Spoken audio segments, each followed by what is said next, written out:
Hello, ഇന്ന് നമുക്കൊരു അടിപൊളി പുഡിംഗ് ഉണ്ടാക്കിയാലോ? ബ്രെഡും കസ്റ്റർഡ് പൗഡറും ഉണ്ടെന്നുണ്ടെങ്കിൽ നമുക്ക് വെറും 5 മിനിറ്റിൽ ഈ പുഡിംഗ് ഉണ്ടാക്കിയെടുക്കാം കേട്ടോ. നമ്മുടെ വീട്ടിൽ പെട്ടെന്ന് ഗസ്റ്റ് ഒക്കെ വരുന്നുണ്ടെങ്കിൽ നമുക്ക് പെട്ടെന്ന് തന്നെ ഉണ്ടാക്കി കൊടുക്കാൻ പറ്റിയ നല്ല ടേസ്റ്റി ആയിട്ടുള്ള ഒരു പുഡിംഗ് ആണിത്. അപ്പോൾ പുഡിംഗ് ഉണ്ടാക്കിയെടുക്കാൻ വേണ്ടിയിട്ട് ഇപ്പോൾ ഞാനിവിടെ 2 ടേബിൾ സ്പൂൺ കസ്റ്റർഡ് പൗഡർ എടുത്തിട്ടുണ്ട്. ഞാനിപ്പോൾ സ്ട്രോബെറി ഫ്ലേവറിലുള്ള കസ്റ്റർഡ് പൗഡറാണ് കേട്ടോ എടുത്തിട്ടുള്ളത്. സ്ട്രോബെറി ഫ്ലേവർ തന്നെ വേണമെന്നൊന്നുമില്ല. സ്ട്രോബെറി ഫ്ലേവറിന് പകരം നമുക്ക് സാധാരണ കസ്റ്റർഡ് പൗഡർ വേണമെങ്കിൽ അതും എടുക്കാം. അപ്പോൾ ഇതിലോട്ട് ഒരു 1/4 കപ്പ് പാൽ ഒഴിച്ചിട്ട് നന്നായിട്ടൊന്ന് മിക്സ് ചെയ്തെടുക്കുക. അപ്പോൾ ഞാൻ സ്ട്രോബെറി ഫ്ലേവറിലുള്ള കസ്റ്റർഡ് പൗഡർ എടുത്തുകൊണ്ടാണ് ഇതുപോലെ ഒരു റോസ് കളർ കിട്ടിയിട്ടുള്ളത്. ഇനിയിപ്പോൾ നമ്മൾ സാധാരണ കസ്റ്റർഡ് പൗഡറൊക്കെയാണ് എടുക്കുന്നത് എന്ന് വെച്ചാൽ ഒരു യെല്ലോ കളറായിരിക്കും വരിക. അപ്പോൾ അതൊരു സൈഡിലോട്ട് മാറ്റിയിട്ടുണ്ട്. ഇനി ഒരു സോസ് പാനിലോട്ട് 1/2 ലിറ്റർ പാൽ ഒഴിച്ചു കൊടുക്കാം. അപ്പോൾ ഈ 1/2 ലിറ്റർ പാലിൽ തന്നെയാണ് കേട്ടോ ഞാൻ 1/4 കപ്പ് പാൽ നേരത്തെ എടുത്തത്. അപ്പോൾ ആദ്യം പാലൊന്ന് ചൂടാക്കി എടുക്കണം. പാലൊക്കെ ഇപ്പോൾ ഇവിടെ ചൂടായി വന്നിട്ടുണ്ട്. ഇനി ഇതിലേക്ക് 1/2 കപ്പ് പഞ്ചസാരയാണ് ചേർക്കുന്നത്.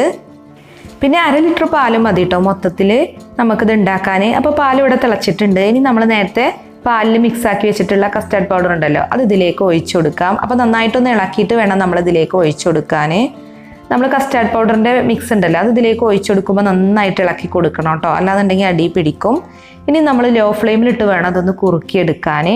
ഹൈ ഫ്ലെയിമിലിട്ട് ചെയ്യരുത്, അങ്ങനെയാണെന്നുണ്ടെങ്കിൽ അടി പിടിക്കും. അപ്പോൾ ലോ ഫ്ലെയിമിലിട്ട് ഇതുപോലെ ഒന്ന് ഇളക്കി കൊടുക്കുക. അപ്പോൾ ഒരു 5 മിനിറ്റ് മതി, ഇത് നന്നായിട്ട് കുറുകി വരും. പിന്നെ നല്ല തിക്കാവാൻ വേണ്ടിയിട്ട് വെയിറ്റ് ചെയ്യേണ്ട കേട്ടോ. ഇതുപോലെ ലൂസ് കൺസിസ്റ്റൻസി ആകുമ്പോൾ നമുക്ക് ഫ്ലെയിം ഓഫ് ചെയ്യാം. പിന്നെ തണുത്ത് കഴിയുമ്പോൾ നാച്ചുറലി ഇത് നന്നായിട്ട് തിക്കാവും. അതുകൊണ്ട് ഈ ഒരു പരിവാകുമ്പോൾ ഫ്ലെയിം ഓഫ് ചെയ്യണം. അപ്പോൾ ഇത് തണുക്കാൻ വേണ്ടിയിട്ട് മാറ്റി വെക്കാം. പിന്നെ നമുക്ക് പുഡിംഗ് ഉണ്ടാക്കാൻ മെയിനായിട്ട് വേണ്ടത് ബ്രെഡാണ്. അപ്പോൾ ഒരു പാക്കറ്റ് ബ്രെഡിൻ്റെ അരികുവശമൊക്കെ കട്ട് ചെയ്ത് മാറ്റി വെച്ചിട്ടുണ്ട് ഞാൻ. ഇനി നമുക്ക് ഇത് സെറ്റ് ചെയ്തെടുക്കാൻ വേണ്ടിയിട്ട് ഒരു പുഡിംഗ് ട്രേ എടുക്കാം. പുഡിംഗ് ട്രേ തന്നെ വേണമെന്നില്ല കേട്ടോ, നമുക്ക് അല്ലാതെ ഏതെങ്കിലും ഒരു പ്ലേറ്റിലൊക്കെ വെച്ചിട്ടും പുഡിംഗ് സെറ്റ് ചെയ്തെടുക്കാവുന്നതേ ഉള്ളൂ.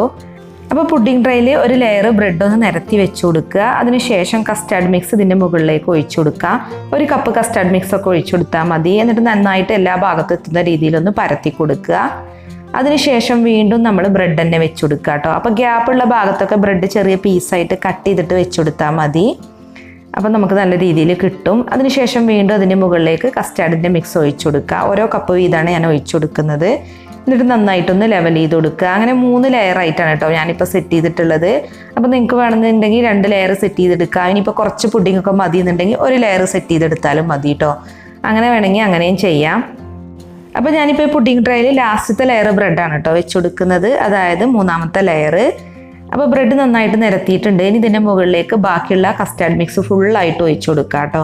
പിന്നെ ഇതിൽ പുഡിംഗ് ട്രേയിൽ തന്നെ നമുക്ക് പുഡിംഗ് ഉണ്ടാക്കിയെടുക്കണം എന്നൊന്നുമില്ല കേട്ടോ. നമുക്ക് ചെറിയ ചെറിയ ബൗളിൽ ഇതുപോലെ പുഡിംഗ് സെറ്റ് ചെയ്തെടുക്കാം, അല്ലാന്നുണ്ടെങ്കിൽ ഗ്ലാസ്സിൽ ഇതുപോലെ സെറ്റ് ചെയ്തെടുക്കാം കേട്ടോ. അപ്പോൾ അത് നമ്മുടെ ഇഷ്ടത്തിനനുസരിച്ച് ചെയ്യാം. ഇനി നമ്മുടെ പുഡിംഗ് ഒന്ന് അടിപൊളിയാക്കാനും നല്ല ടേസ്റ്റി ആയിട്ട് കിട്ടാനും വേണ്ടിയിട്ട് നമുക്ക് അടുത്തതായിട്ട് വേണ്ടത് വിപ്പിംഗ് ക്രീമാണ് കേട്ടോ. അപ്പോൾ ഞാനിപ്പോൾ ഇവിടെ 1/2 കപ്പ് വിപ്പിംഗ് ക്രീം നല്ല പോലെ ബീറ്റ് ചെയ്തെടുത്തിട്ടുണ്ട്. അപ്പോൾ ഇതുപോലെ സ്റ്റിഫ് പീക്സ് ആവുന്നത് വരെ വിപ്പ് ചെയ്തെടുക്കണം. ഇനി നമ്മൾ ഈ വിപ്പിംഗ് ക്രീം നമ്മുടെ പുഡിങ്ങിൻ്റെ മേലെ ഒന്ന് അപ്ലൈ ചെയ്ത് കൊടുത്താൽ മതി. അപ്പോൾ നല്ല തിക്കായിട്ട് തന്നെ നമ്മൾ ലെവൽ ചെയ്ത് കൊടുക്കണം കേട്ടോ. പിന്നെ നമ്മൾ ബ്രെഡ് പുഡിംഗ് ഒക്കെ ഉണ്ടാക്കുമ്പോൾ എന്താണെങ്കിലും വിപ്പിംഗ് ക്രീം യൂസ് ചെയ്യണം കേട്ടോ, എന്നാലാണ് നല്ല ടേസ്റ്റി ആയിട്ട് കിട്ടുള്ളൂ. അപ്പോൾ വിപ്പിംഗ് ക്രീമൊക്കെ ഞാൻ ഇതുപോലെ വെച്ചിട്ട് ലെവൽ ചെയ്തെടുത്തിട്ടുണ്ട്. ഇനി നമ്മുടെ പുഡിംഗ് ഒന്ന് ഗാർണിഷ് ചെയ്യാൻ വേണ്ടിയിട്ട് ഞാനിവിടെ കുറച്ച് പിസ്ത പൊടിച്ചെടുത്തിട്ടുണ്ട്. അപ്പോൾ പിസ്ത പൊടിച്ച് തന്നെ വേണമെന്നില്ല, നമുക്ക് ഇഷ്ടമുള്ള ഫ്രൂട്ട്സോ ഡ്രൈ ഫ്രൂട്ട്സോ അല്ലാന്നുണ്ടെങ്കിൽ നട്ട്സൊക്കെ നമുക്ക് ഗാർണിഷ് ചെയ്യാൻ വേണ്ടിയിട്ട് യൂസ് ചെയ്യാം. ഇപ്പോൾ ഗാർണിഷ് ചെയ്തില്ലെങ്കിലും പ്രശ്നമൊന്നുമില്ല കേട്ടോ. അപ്പോൾ പിസ്തയൊക്കെ പൊടിച്ചത് ഇതിൻ്റെ മുകളിലേക്ക് ഇട്ട് കൊടുത്തിട്ടുണ്ട്. ഇനി നമ്മൾ ചുരുങ്ങിയത് 2 മണിക്കൂറെങ്കിലും ഇത് സെറ്റ് ചെയ്യാൻ വേണ്ടിയിട്ട് ഫ്രിഡ്ജിൽ വെക്കണം. ഫ്രിഡ്ജിലാണ് കേട്ടോ വെക്കേണ്ടത്, അല്ലാതെ ഫ്രീസറിലല്ല. ഞാൻ ഓവർനൈറ്റിന് ശേഷമാണ് കേട്ടോ പുഡിംഗ് ഫ്രിഡ്ജിൽ നിന്ന് എടുക്കുന്നത്. അപ്പോൾ ഒരു വൈകുന്നേരം 4 മണിക്കൊക്കെയാണ് ഉണ്ടാക്കിയിട്ട് ഫ്രിഡ്ജിൽ വെച്ചത്. പിറ്റേന്ന് ഒരു 10 മണിയൊക്കെ ആയപ്പോഴാണ് ഞാനിപ്പോൾ ഈ പുഡിംഗ് എടുക്കുന്നത്. അപ്പോൾ നമുക്കൊരു നൈഫ് ഉപയോഗിച്ചിട്ട് ഇതുപോലെ ഇത് കട്ട് ചെയ്തിട്ട് സെർവ് ചെയ്യാം. അപ്പോൾ ചുരുങ്ങിയത് 2 മണിക്കൂറെങ്കിലുമൊക്കെ നമ്മൾ പുഡിംഗൊക്കെ ഉണ്ടാക്കുമ്പോൾ ഫ്രിഡ്ജിൽ സെറ്റ് ചെയ്യാൻ വേണ്ടിയിട്ട് വെക്കണം.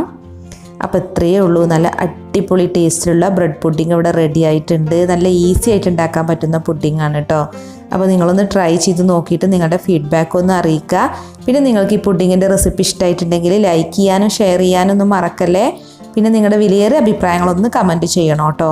അപ്പോൾ മറ്റൊരു കിടിലൻ റെസിപ്പിയുമായി നമുക്ക് വീണ്ടും കാണാം. Thank you.